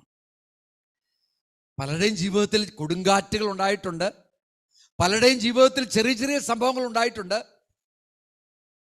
പക്ഷേ ദൈവം പറയുന്നത് ഇതാണ്, നിങ്ങൾ ഈ കൊടുങ്കാറ്റിലൂടെ പോകുമ്പോഴും ദൈവത്തിൻ്റെ സാന്നിധ്യം ഞാൻ നിങ്ങൾക്ക് ഉറപ്പ് തരികയാണ്. ദൈവം ഒരു ഷെപ്പേർഡാണ്, ഒരു ഇടയനെ പോലെയാണ് അവൻ നമ്മളോട് പെരുമാറുന്നത്. അവൻ നമ്മളോട് കൂടെയാണ് നടക്കുന്നത്. സങ്കീർത്തനം 23 നമ്മൾ വായിക്കുന്നത് പോലെ പച്ചയായ പുൽപ്പുറങ്ങളിലേക്ക് അവൻ നടത്തുകയാണ് നമ്മളെ. സ്തോത്രം. സ്വച്ഛമായിട്ടുള്ള നദിക്കരികിലേക്ക് അവൻ നമ്മളെ നടത്തുകയാണ്, വെള്ളത്തിനരികത്തേക്ക് അവൻ നടത്തുകയാണ്. ചില സന്ദർഭങ്ങളിൽ അവൻ നമ്മളെ ക്യാരി ചെയ്യുകയാണ്. സ്തോത്രം. ഹല്ലേലൂയ. ജീവിതത്തിൻ്റെ കൊടുങ്കാറ്റുകളുടെ മധ്യത്തിൽ അല്പം ശാന്തമായിട്ട് സ്വസ്ഥമായിട്ട് ഇരിപ്പാൻ തക്കവണ്ണം നമുക്ക് കഴിയണമെന്നുണ്ടെങ്കിൽ അത് ദൈവത്തിൻ്റെ സാന്നിധ്യമല്ലാതെ മറ്റൊന്നുമില്ല. പ്രയാസമേറിയ സ്റ്റോം, കൊടുങ്കാറ്റടിക്കുന്ന സന്ദർഭങ്ങളിൽ പോലും ദൈവത്തിൻ്റെ സാന്നിധ്യം അനുഭവിക്കുന്നവർക്കായിട്ട് ഞാൻ നന്ദി പറയുന്നു, സ്തോത്രം ചെയ്യുന്നു. ഒരു വലിയൊരു അനുഭവമാണ്. ഹല്ലേലൂയ. 7ാമത്തെ പോയിന്റിലേക്ക് നമുക്ക് കടക്കാം. ഏതൊരു സാഹചര്യത്തിലൂടെ കടന്നു പോകുമ്പോഴും ദൈവം അവൻ്റെ കൺട്രോള് നമ്മുടെ മധ്യത്തിൽ എടുത്തിരിക്കുകയാണ്. ദൈവത്തിൻ്റെ ഒരു കൺട്രോള്. കാരണം എന്താണ്? സകലത്തിനെയും നിർമ്മിച്ചതും സൃഷ്ടിച്ചവനും സകലതും അവനാൽ ഉളവാക്കപ്പെട്ടു എന്ന് കൊളോസ്യർക്ക് ലേഖനത്തിൽ എഴുതപ്പെട്ടിരിക്കുന്ന വാക്യത്തിന്റെ അടിസ്ഥാനത്തിൽ നമ്മൾ ചിന്തിച്ചാൽ, നമ്മുടെ കർത്താവിന് വേണ്ടിയിട്ടാണ് സകലതും സൃഷ്ടിച്ചത്. നമ്മുടെ കർത്താവാണ് സകലതും സൃഷ്ടിച്ചത്. എത്ര വലിയ പവർഫുൾ ആയിട്ടുള്ള ഒരു രാജാവാണ് ഭരിക്കുന്നതെങ്കിൽ പോലും അവിടെയും കൺട്രോൾ എടുക്കുന്നവൻ ദൈവമാണെന്നുള്ള ആ ഒരു കാര്യം നമ്മൾ മറന്നു പോകരുത്. അപ്രമാദിത്യം, സൊവറിനിറ്റി, സൊവറിൻ പവർ ഉള്ളത് നമ്മുടെ ദൈവത്തിനാണ്. പ്രിയമുള്ളവരെ, യോബിന്റെ പുസ്തകത്തിൽ നമ്മൾ കാണുന്ന ഒരു കാഴ്ച അതാണ്. സകലത്തിൻ്റെ മീതെയും കഴിവുള്ളവൻ അവനാണ്.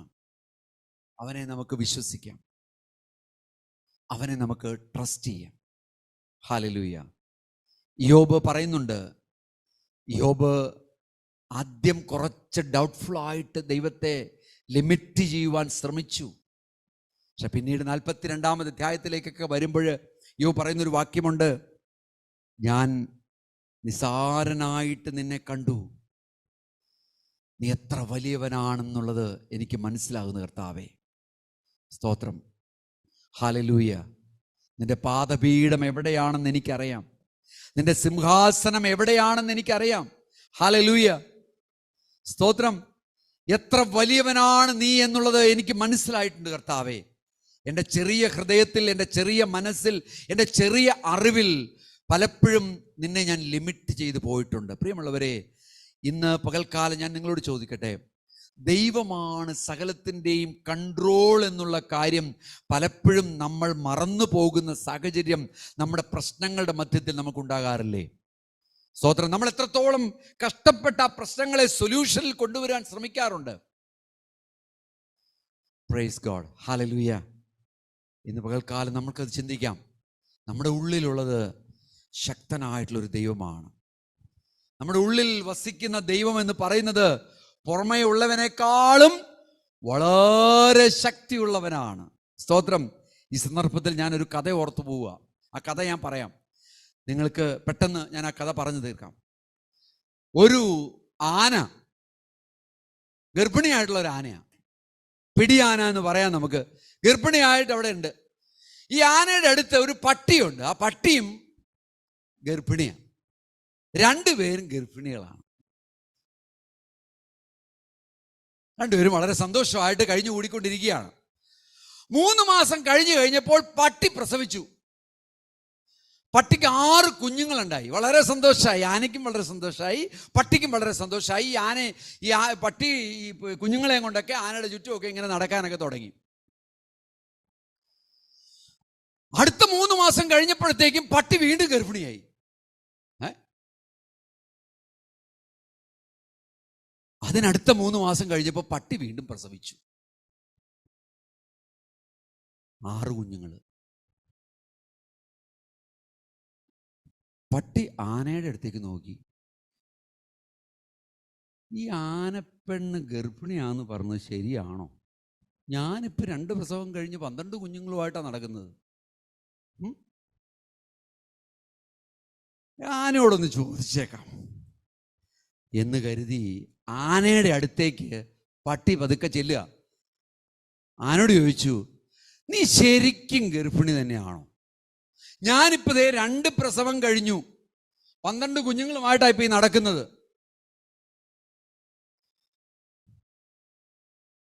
ആന ചെറുതായിട്ടൊന്ന് ചിരിച്ചിട്ട് പട്ടിയോട് പറഞ്ഞു, പട്ടി വന്നേ, ഇവിടെ ഇരിക്കേ, ഇവിടെ ഇരുന്നേ, ഇവിടെ ഇരിക്കേ. അതെ, ഞാൻ ഗർഭിണിയാണ്. എൻ്റെ ഉള്ളിൽ കിടക്കുന്നത് പട്ടിക്കുഞ്ഞല്ല, ആനയാണ്. മനസ്സിലായോ? എൻ്റെ ഉള്ളിൽ കിടക്കുന്നത് നീ പറയുന്നത് പോലുള്ള പട്ടിക്കുഞ്ഞല്ല, ആനയാണ്. The mighty thing. എൻ്റെ പ്രസവം കഴിഞ്ഞ് ഈ ആനക്കുട്ടി ഈ ഭൂമിയിലേക്ക് വന്നാൽ ഭൂമിയിൽ ഒരു പ്രകമ്പനം ഉണ്ടാകും. ഭൂമിയിൽ അതിൻ്റെ ഒരു സ്പർശനം കാണാൻ പറ്റും. നാട്ടുകാരെല്ലാവരും കൂടി ആനക്കുട്ടിയുടെ പുറകെ ആയിരിക്കും. മനസ്സിലായോ നിനക്ക്? മൈറ്റിയാണ്, ശക്തിയുള്ളതാണ് എൻ്റെ ഉള്ളിൽ കിടക്കുന്നത്. പെമ്പട്ടിയെ പിന്നെ ആ വഴി കണ്ടിട്ടില്ല. പ്രിയമുള്ളവരെ, ഞാൻ ഇത് പറഞ്ഞ കഥ വെറുതെ പറഞ്ഞതല്ല. നമ്മുടെ ഉള്ളിൽ ഇരിക്കുന്നതേ കർത്താവാണ്. സ്തോത്രം, ഹല്ലേലൂയ. ലോകം പലതും ചോദിച്ചോണ്ടിരിക്കും, പട്ടിക്കുഞ്ഞല്ല. ദ മൈറ്റി വൺ, എലിഫന്റ് എന്ന ആന പറഞ്ഞതുപോലെ എൻ്റെ ജീവിതത്തിൽ എനിക്ക് പറയാൻ കഴിയണം, ഞാൻ പ്രാപിച്ചിരിക്കുന്ന ദൈവശക്തി എന്ന് പറയുന്നത് 3-ാം ദിവസം ഉയർത്തെഴുന്നേറ്റവനായിട്ടുള്ള ക്രിസ്തുവിന്റെ മേൽ വ്യാപരിച്ച അതേ ശക്തിയാണ് എൻ്റെ ഉള്ളിൽ കിടക്കുന്നത്. സ്തോത്രം, ഹല്ലേലൂയ. ഞാൻ എഴുന്നേറ്റ് നിന്നാൽ, ഞാൻ പ്രവചിച്ചാൽ, ഞാൻ പ്രാർത്ഥിച്ചാൽ, ഞാൻ ദൈവവചനം പറഞ്ഞാൽ, ഞാൻ നിങ്ങൾക്ക് വേണ്ടി പ്രാർത്ഥിക്കാൻ തുടങ്ങിയാൽ അവിടെ വ്യത്യാസങ്ങൾ ഉണ്ടാകും. പ്രിയമുള്ളവരെ, ഹല്ലേലൂയ. പ്രിയമുള്ള സഹോദര, പ്രിയമുള്ള സഹോദരി എന്ന് പറയുവാൻ തക്കവണ്ണം നമുക്ക് കഴിയണം. സ്തോത്രം, അതാ നമ്മുടെ ഉള്ളിലുള്ളത്. ഹല്ലേലൂയ. ദൈവം നമ്മളെ ഓരോരുത്തരെയും വിളിച്ച്, ദൈവം വെറുതെ ഒരു കാര്യം ചുമ്മാ അങ്ങ് ചെയ്തേക്കുമല്ല. കഥാവ് പറഞ്ഞു, ഞാൻ ലോകത്തെ അത്രമാത്രം സ്നേഹിച്ചതുകൊണ്ട് എൻ്റെ പുത്രനെ തന്നിരിക്കുക. അപ്പൊ ആ പുത്രനിൽ വിശ്വസിച്ച് നമ്മൾ ദൈവമക്കളായിരിക്കുകയാണ്. നിങ്ങൾ ഭൂമിയിൽ കെട്ടുന്നതൊക്കെ കെട്ടപ്പെടും, അല്ലേ?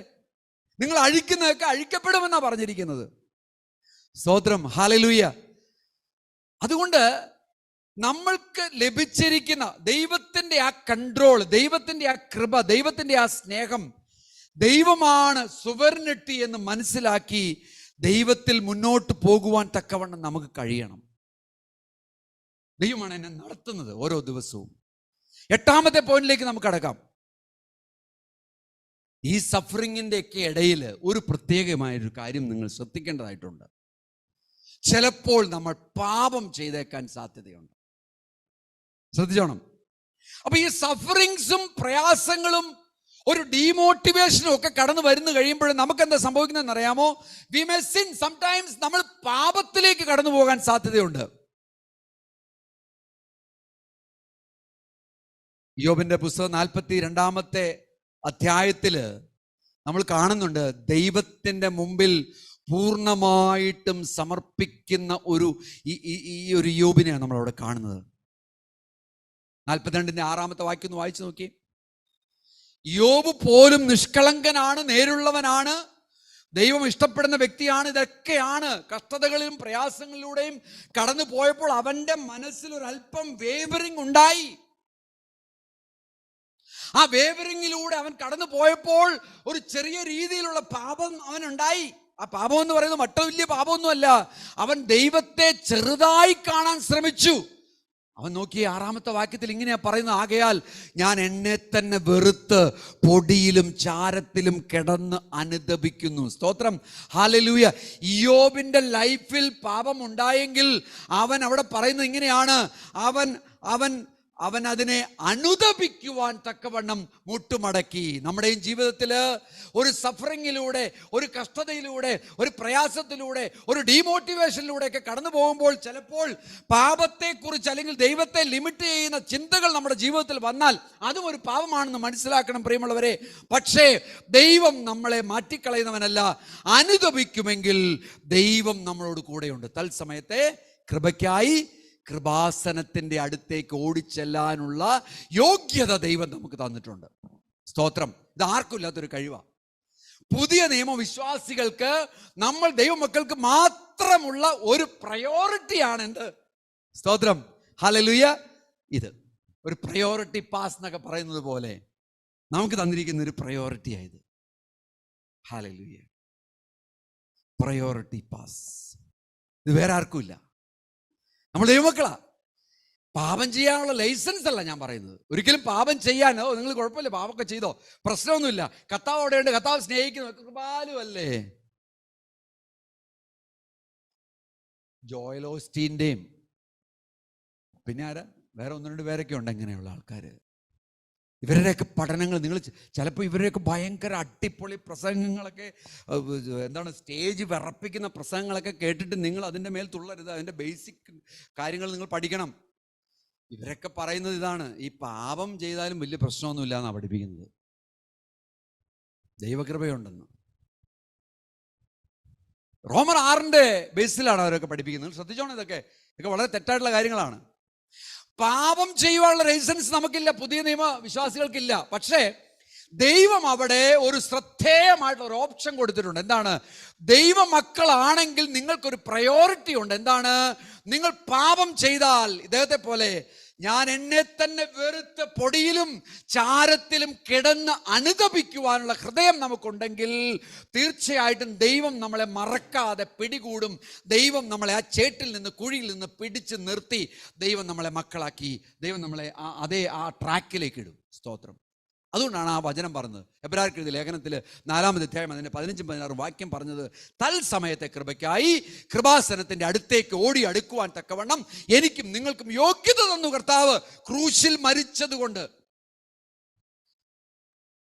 Praise God. ഈ കാര്യം മനസ്സിലായല്ലോ അല്ലേ? നിങ്ങൾക്ക് ക്ലിയർ ആണല്ലോ അല്ലേ? സോ സഫറിങ്ങിലൂടെ കടന്നു പോകുമ്പോൾ ചിലപ്പോൾ പാപം ചെയ്യാം. പക്ഷെ ആ പാപത്തിൽ നിന്ന് പെട്ടെന്ന് ചാടി എഴുന്നേൽക്കുവാൻ നമുക്ക് കഴിയണം. വീണ്ടും പെട്ടെന്ന് ഞാൻ പോട്ടെ. 9-ാമത്തെ point: sometimes we sin against our friends. ചില കൂട്ടുകാരോട് പോലും നമ്മൾ പാപം ചെയ്യുന്ന അവസ്ഥ വരും. ഇവിടെ ഇയ്യോബിൻ്റെ ഫ്രണ്ട്സിന് എന്ത് സംഭവിച്ചു നോക്കിയാട്ടെ. ഇയ്യോബിൻ്റെ ഫ്രണ്ട്സ്, പ്രത്യേകിച്ചും എലിഫാസ്, ടെമാനൈറ്റായിട്ടുള്ള എലിഫാസിനോട് ദൈവം പറയുന്ന വാക്കുകളിൽ നിന്ന് ദൈവത്തിൻ്റെ ഒരു ഭയങ്കര ആങ്കർ അല്ലെങ്കിൽ ദേഷ്യം അവൻ്റെ മേൽ കടന്നു വന്നതായിട്ട് നമുക്ക് കാണാൻ കഴിയുന്നുണ്ട്. അതിൻ്റെ അർത്ഥം എന്താണ്? ഇവിടെ ഇയ്യോബല്ല മാറ്റർ.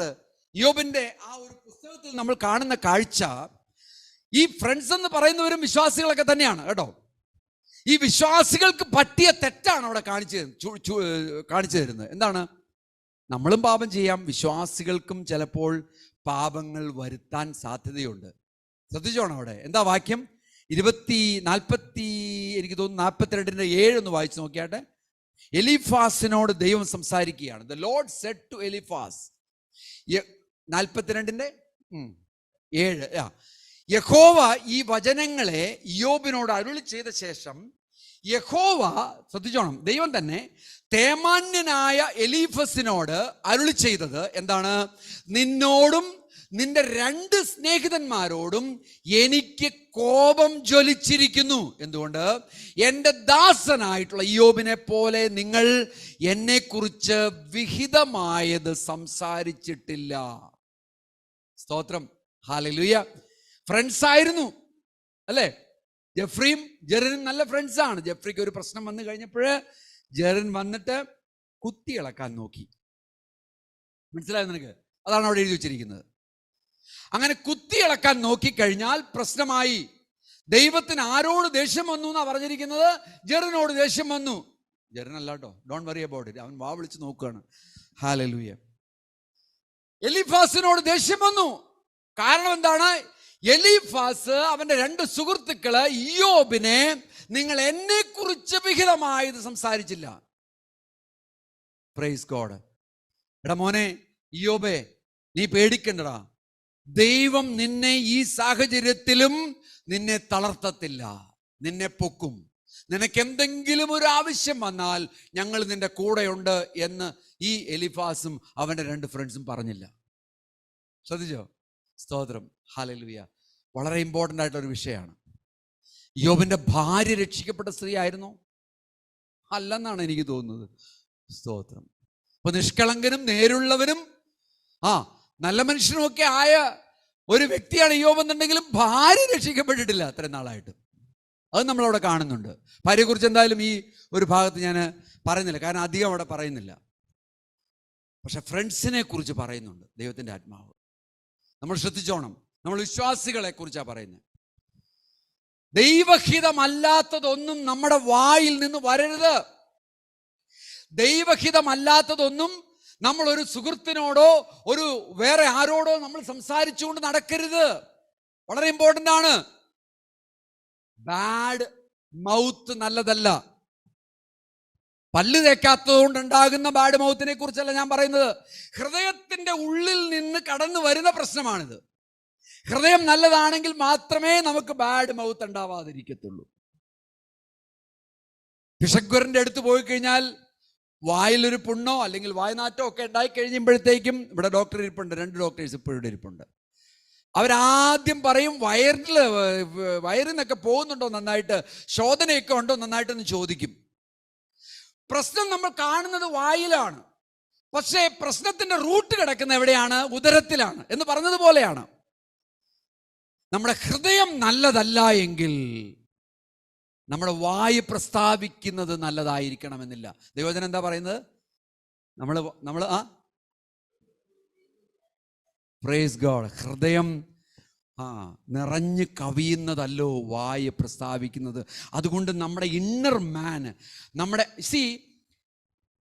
എനിക്ക് തോന്നുന്നു ഒരു സഹോദരി, എൻ്റെ മെന്ററിങ്ങിലുള്ള ഒരു സഹോദരി എന്നോട് ചോദിച്ചിരുന്നു,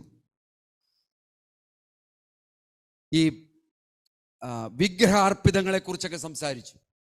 അപ്പോസ്തലനായ പൗലോസ് വളരെ വ്യക്തമായിട്ട് പഠിപ്പിക്കുന്ന ഒരു ഭാഗമുണ്ട് അവിടെ. പുറമേ നിന്ന് അകത്തേക്ക് പോകുന്നതല്ല വിഷയം, അകമേ നിന്ന് പുറത്തേക്ക് വരുന്നതാ വിഷയം. ശ്രദ്ധിച്ചോണം. നമ്മുടെ ഹൃദയത്തെ നമ്മൾ രൂപാന്തരത്തിലൂടെ കൊണ്ടുവരണം. നമ്മുടെ ചിന്തകളെ നമ്മൾ രൂപാന്തരത്തിലൂടെ കൊണ്ടുവരണം. ഞാൻ ചില സമയത്ത് എൻ്റെ ഈ ഓഫീസിലൊക്കെ ഞാൻ ഇരിക്കുമ്പോൾ ചില കാര്യങ്ങൾ, ചില ആക്ടിവിറ്റീസ് ഒക്കെ നമ്മൾ ഒരാളെ ഏൽപ്പിച്ചു കഴിഞ്ഞാൽ അത് വ്യക്തമായിട്ടും കറക്റ്റായിട്ടും ഒക്കെ ചെയ്യാതെയൊക്കെ വന്നു കഴിയുമ്പോൾ നമുക്ക് ഒരുപാട് ബുദ്ധിമുട്ടുകൾ ഉണ്ടാവാറുണ്ട്. ഇങ്ങനെയൊക്കെയുള്ള സന്ദർഭത്തിൽ ഇവരെ വിളിച്ച് കൊണ്ടുവന്നിട്ട് ഇവരോട് നല്ല വർത്തമാനമൊക്കെ പറയേണ്ടതായിട്ടുള്ള സിറ്റുവേഷനൊക്കെ വരും. ഈ വർത്തമാനമൊക്കെ കഴിഞ്ഞ് കഴിയുമ്പോഴത്തേക്ക് ഞാൻ പിന്നെയും ചിന്തിക്കും, എൻ്റെ ജീവിതത്തിൽ ഞാൻ ചിന്തിക്കും, കർത്താവേ, ഞാൻ ഈ പറഞ്ഞ കാര്യങ്ങളൊക്കെ വല്ല ബുദ്ധിമുട്ടുണ്ടാക്കിയിട്ടുണ്ടോ, അല്ലെങ്കിൽ അത് എൻ്റെ വായിൽ നിന്ന് വന്ന കാര്യങ്ങളിൽ എവിടെയെങ്കിലുമൊക്കെ തെറ്റുപറ്റിയിട്ടുണ്ടോ എന്നൊക്കെ ഞാനിങ്ങനെ ചിന്തിച്ചു പോകാറുണ്ട്. ചില സമയത്ത് നമ്മൾ ആ ഫ്ലോയിൽ അങ്ങ് പറയുമ്പോൾ അങ്ങ് പറഞ്ഞു പോവും. ശരിയല്ലേ? നിങ്ങൾക്കൊക്കെ അങ്ങനെ പ്രശ്നമില്ലേ? ആ ഫ്ലോയിൽ അങ്ങ് പറഞ്ഞു പോവും അങ്ങ് ചില കാര്യങ്ങൾ. അപ്പൊ നമ്മൾ ശ്രദ്ധിക്കേണ്ട കാര്യം എന്താണെന്നറിയാൽ, ഈ ഫ്ലോയിൽ പറഞ്ഞു പോകുന്ന കാര്യങ്ങളിൽ പ്രശ്നമുണ്ടെന്നുണ്ടെങ്കിൽ അതിൻ്റെ അർത്ഥം നമ്മുടെ ഇന്നർ മാൻ കുറച്ചുകൂടി ക്ലെൻസ് ചെയ്യേണ്ടതായിട്ടുണ്ട്. കുറച്ചുകൂടി നമ്മൾ നൈർമല്യത്തിലേക്ക് നടക്കേണ്ടതായിട്ടുണ്ട്. റോമർക്കെഴുതിയ ലേഖനം 12-ാമത്തെ അധ്യായത്തിൽ അതുകൊണ്ടാണ് പറഞ്ഞിരിക്കുന്നത്, നിങ്ങളുടെ മനസ്സ് പുതുക്കി രൂപാന്തരപ്പെടണമെന്നാ പറഞ്ഞിരിക്കുന്നത്. വളരെ ഇമ്പോർട്ടൻ്റ് ആണ് പ്രിയമുള്ളവരെ. Sometimes we sin against our friends. 9-ാമത്തെ കാര്യം, ഞാൻ 10-ാമത്തെ കാര്യം കൂടി പറഞ്ഞിട്ട് ഞാൻ അവസാനിപ്പിക്കുകയാണ്. All after repentance. ശ്രദ്ധിച്ചു നോക്കിയേ, ഈ കഷ്ടതകളിലും പ്രയാസങ്ങളിലൂടെയും കടന്നു പോയതായിട്ടുള്ള ഇയ്യോബ് ചെറിയ തെറ്റ് വരുത്തി, അവിടെ അനുഗ്രഹത്തിന് തടസ്സം വരുത്തി. പക്ഷേ ദൈവം അവൻ്റെ ഹൃദയത്തെ സ്വാധീനിച്ചതുകൊണ്ട് അവൻ മുട്ടുമടക്കി അനുദപിക്കാൻ തുടങ്ങിയപ്പോഴത്തേക്കും 10-ാമത്തെ കാര്യം ഇതാണ്, അവൻ്റെ അനുഗ്രഹം പുറമേ വരാൻ തുടങ്ങി. സ്തോത്രം. അപ്പൊ അനുഗ്രഹത്തിന് തടസ്സം നിൽക്കുന്നത് എന്താണെന്നറിയോ? നമ്മളിലുള്ള തെറ്റുകളാണ്. ഈ തെറ്റുകൾ നമ്മൾ ദൈവസന്നിധിയിൽ മാപ്പ് പറഞ്ഞ് ഉപേക്ഷിക്കാത്തിടത്തോളം കാലം നമ്മൾക്ക് അനുഗ്രഹം ഉണ്ടാകണമെന്ന് ആരെങ്കിലും ആഗ്രഹിക്കുന്നുണ്ടെങ്കിൽ ഒരിക്കലും അനുഗ്രഹം ഉണ്ടാവത്തില്ല. ദൈവത്തിൻ്റെ പ്രിൻസിപ്പിളായത്. അപ്പൊ അനുഗ്രഹത്തിന് തടസ്സമായിട്ട് നിൽക്കുന്ന കാര്യം നമ്മളിലുള്ള തെറ്റുകളാണെന്ന് മനസ്സിലാക്കി തരുന്ന ഒരു പുസ്തകം കൂടിയാണ് ഇയ്യോബിന്റെ പുസ്തകം. 42-ാമത്തെ അധ്യായത്തിൽ നമ്മളത് കാണുന്നുണ്ട്. 42 അധ്യായം എനിക്ക് തോന്നുന്നു 7 ഇപ്പം നമ്മൾ വായിച്ച ആ ഭാഗത്ത് നിന്ന് 8 മുതൽ താഴോട്ടിങ്ങ് വായിച്ചു കഴിഞ്ഞാൽ നമുക്കതറിയാം. അവൻ യാഗം കഴിക്കാൻ തുടങ്ങി. അവൻ്റെ സുഹൃത്തുക്കൾക്ക് വേണ്ടി പോലും അവൻ പ്രാർത്ഥിക്കാൻ തുടങ്ങി. നമുക്ക് തെറ്റ് ചെയ്തു എന്ന് തോന്നുന്ന വ്യക്തികൾക്ക് വേണ്ടി കൂടി നമ്മൾ പ്രാർത്ഥിക്കാൻ തുടങ്ങുമ്പോൾ എന്താ സംഭവിക്കുന്നത് നോക്കി. യോബ് തൻ്റെ സ്നേഹിതന്മാർക്ക് വേണ്ടി പ്രാർത്ഥിച്ചപ്പോൾ യഹോവ അവൻ്റെ സ്ഥിതിക്ക് ഭേദം വരുത്തി. മുമ്പേ ഉണ്ടായിരുന്നതൊക്കെയും യഹോവ യോബിന് ഇരട്ടിയായിട്ട് കൊടുത്തു. സ്തോത്രം, ഹല്ലേലൂയ. എത്ര ശ്രദ്ധേയമായിട്ടൊരു വാക്യമാണെന്ന് നോക്കിയത്. അപ്പം നമ്മളെ ഉപദ്രവിക്കുന്നവര്, നമ്മളെ ശത്രുക്കളെന്ന് തോന്നുന്നവര്, നമുക്ക് എഗെയിൻസ്റ്റ് ആയിട്ട് അല്ലെങ്കിൽ നമ്മൾക്ക് ഹിതകരമല്ലാത്തതായിട്ട് സംസാരിച്ച വ്യക്തികൾ, ഇവരെല്ലാം നമ്മൾക്ക് സ്നേഹിക്കാനും അവർക്ക് വേണ്ടി പ്രാർത്ഥിക്കാനും നമുക്ക് കഴിഞ്ഞാൽ വലിയ അനുഗ്രഹങ്ങൾ നമ്മുടെ മധ്യത്തിലേക്ക് കടന്നു വരും. യോബ് പറയുന്നത് ഈ 10 പോയിന്റ്സ് വളരെ ശ്രദ്ധേയമായിട്ടുള്ള പോയിന്റ്സ് ആണ്. നിങ്ങൾ എഴുതിയിട്ടുള്ളവർക്കായിട്ട് ഞാൻ സ്തോത്രം ചെയ്യുന്നു. 42 അധ്യായങ്ങളിലൂടെ കിടക്കുന്നതായിട്ടുള്ള ഈ ഭാഗം പല കാര്യങ്ങൾ നമ്മുടെ ജീവിതത്തിൽ നമ്മളെ പഠിപ്പിച്ചുകൊണ്ടിരിക്കുകയാണ്. ദൈവത്തിൻ്റെ സാന്നിധ്യം അനുഭവിക്കുന്നവർക്കായിട്ട് ഞാൻ നന്ദി പറയുന്നു പ്രിയമുള്ളവരെ. Hallelujah. Be still and know God. ശിയാവിൻ്റെ പുസ്തകത്തിൽ 46 അധ്യായത്തിൽ നമ്മൾ കാണുന്നുണ്ട്. Be still. പല സന്ദർഭങ്ങളിലും നമ്മൾ മിണ്ടാതിരുന്ന് ദൈവത്തിൻ്റെ ശക്തിയെ കാണുന്നവരായി തീരണം. ഇവിടെ ഇരിക്കുന്ന ഓരോ വ്യക്തികളെക്കുറിച്ചുമുള്ള എൻ്റെ മനസ്സിലുള്ള ആഗ്രഹം അത് തന്നെയാണ്. പ്രയാസവും ദുഃഖവും ഒക്കെ നിങ്ങളുടെ മധ്യത്തിലുണ്ട്. പക്ഷേ മിണ്ടാതിരുന്ന് ദൈവത്തെ കാണുവാൻ, ദൈവത്തിൻ്റെ ക്വാളിറ്റി കാണുവാൻ, ദൈവത്തിൻ്റെ സൊവർണിറ്റി അനുഭവിക്കുവാൻ തക്കവണ്ണം നമുക്ക് കഴിയണം. ഈ സൊവർണിറ്റിയെ നമ്മൾ ചോദ്യം ചെയ്യുന്നവരായിരിക്കരുത് ഒരിക്കലും. കർത്താവ് നമ്മളെ മാനിക്കും. യോബിൻ്റെ ജീവിതത്തിൽ ആ മാന്യത യോബിന് ലഭിച്ചതായിട്ട് നമുക്ക് കാണാം. ഹല്ലേലൂയ. മക്കൾ നഷ്ടപ്പെട്ടവൻ മക്കൾ തിരിച്ചു കിട്ടി, എല്ലാം തിരിച്ചു കിട്ടി. ഒരു പക്ഷേ ഞാൻ ഈ ഒരു ഭാഗം വായിക്കുമ്പോൾ പലർക്കും ഉണ്ടാകുന്ന ചില സംശയങ്ങളാണ് ഇതൊക്കെ. യോബിന് മക്കളെ തിരിച്ചു കിട്ടി, മക്കൾ നഷ്ടപ്പെട്ടു, മക്കളെ തിരിച്ചു കിട്ടി. ലൈഫ് സ്പാനുമായിട്ട് ബന്ധപ്പെട്ടുള്ളൊരു കാര്യമാണിത്. അന്നത്തെ കാലത്ത് ഇത്തരം കാര്യങ്ങൾ നടക്കുമായിരുന്നു. കാരണം ലൈഫിൻ്റെ സ്പാൻ കൂടുതലാണ്. ഇന്നിപ്പോൾ 80 വയസ്സുള്ള ഒരു വ്യക്തിയെ സംബന്ധിച്ചിടത്തോളം ഒരു മകൻ ചിലപ്പോൾ നഷ്ടപ്പെട്ടാൽ ചിലപ്പോൾ ആ മകനെ തിരിച്ച് ആ മകനായിട്ട് ചിലപ്പോൾ കിട്ടിക്കൊള്ളാൻ നിർബന്ധമില്ല. യോബിൻ്റെ പുസ്തകം അതേപടി നമ്മൾ ഫോളോ ചെയ്യുമ്പോൾ നമുക്ക് അങ്ങനെയുള്ള ചില പ്രാക്ടിക്കൽ ഇഷ്യൂസ് അല്ലെങ്കിൽ പ്രാക്ടിക്കൽ ചോദ്യങ്ങൾ നിങ്ങളുടെ മനസ്സിൽ വരാം. നിങ്ങൾ ശ്രദ്ധിച്ചോണം. ആ കാലഘട്ടത്തിൽ മനുഷ്യൻ്റെ ആയുസ് കൂടുതലാണ്. ആയുസ് കൂടുതലായതുകൊണ്ട് ദൈവത്തിന് ചെയ്യാൻ പറ്റുന്ന അനുഗ്രഹങ്ങളും ആ രീതിയിൽ തന്നെയാണ്. എന്നാൽ ഇന്നത്തെ സാഹചര്യത്തിലേക്ക് നമ്മൾ ചിന്തിക്കുമ്പോൾ ദൈവം ഒന്നാമത്തെ കാര്യം നമ്മൾ കാണേണ്ടത്, കഷ്ടത വരും, പ്രയാസം വരുമ്പോഴും ദൈവത്തിൻ്റെ ഒരു ദൈവവചനത്തിൻ്റെ ഒരു കാതലായിട്ടുള്ളൊരു കാര്യം നിങ്ങൾ നോക്കണം. നിങ്ങൾക്ക് സഹിക്കാവുന്നതിൽ മീതെ നിങ്ങൾക്ക് വരത്തില്ല എന്നുള്ള പ്രോമിസ് നിങ്ങൾക്ക് കിടപ്പുണ്ട്. അതൊന്നാമത്തെ കാര്യം. രണ്ടാമത്തെ കാര്യം, ദൈവം നിങ്ങളുടെ മധ്യത്തിലുണ്ട്, നിങ്ങളോട് കൂടെയുണ്ട്. നിങ്ങളെ അവൻ കരുതും, നിങ്ങളുടെ തലമുറകളെ അനുഗ്രഹിക്കും. നിങ്ങൾക്കും ആവശ്യമായിട്ടുള്ളതിനെ തിരികെ തരുവാൻ തക്കവണ്ണം അവൻ മതിയായവനാണ്. ഈ കാര്യം നമ്മൾ മറന്നു പോകരുത്. ഇത്തരത്തിലുള്ള കാര്യങ്ങളെ കുറിച്ച് നമ്മൾ വളരെ ശ്രദ്ധയോടുകൂടി ബൈബിൾ വായിക്കുകയും പഠിക്കുകയും ചെയ്യേണ്ടത് ആവശ്യമുണ്ട്. ഇയ്യോബിൻ്റെ പുസ്തകം നമ്മൾക്ക് തരുന്ന കാതലായിട്ടുള്ള ഈ 10 പോയിന്റുകൾ നമ്മുടെ ജീവിതത്തിൽ വളരെ ശ്രദ്ധയോടുകൂടി നമുക്ക് പഠിക്കാം. ദൈവം നമ്മളെ ഓരോരുത്തരെയും അനുഗ്രഹിക്കട്ടെ. സ്തോത്രം. നമുക്ക് എഴുന്നേറ്റ് നിൽക്കാം. ദൈവസന്നിധിയിൽ നമ്മളെ തന്നെ നമുക്ക് താഴ്ത്താം. സ്തോത്രം. Hallelujah. We praise you, Father. We bless you, Jesus. Thank you, Lord. Hallelujah. Thank you, Lord Jesus. Thank you, Lord Jesus. Praise you, Father. നമ്മുടെ ജീവിതത്തോടെ കർത്താവ് സംസാരിക്കട്ടെ. നിങ്ങൾ ഏതെങ്കിലും വിധത്തിലുള്ള കഷ്ടതകളും പ്രയാസങ്ങളും നിറഞ്ഞ അനുഭവങ്ങളിലൂടെയാണോ കടന്നു പോകുന്നത്? ഇന്ന് പകൽക്കാലം ദൈവത്തിൻ്റെ ആത്മാവ് നിങ്ങളോട് സംസാരിക്കുന്നത്.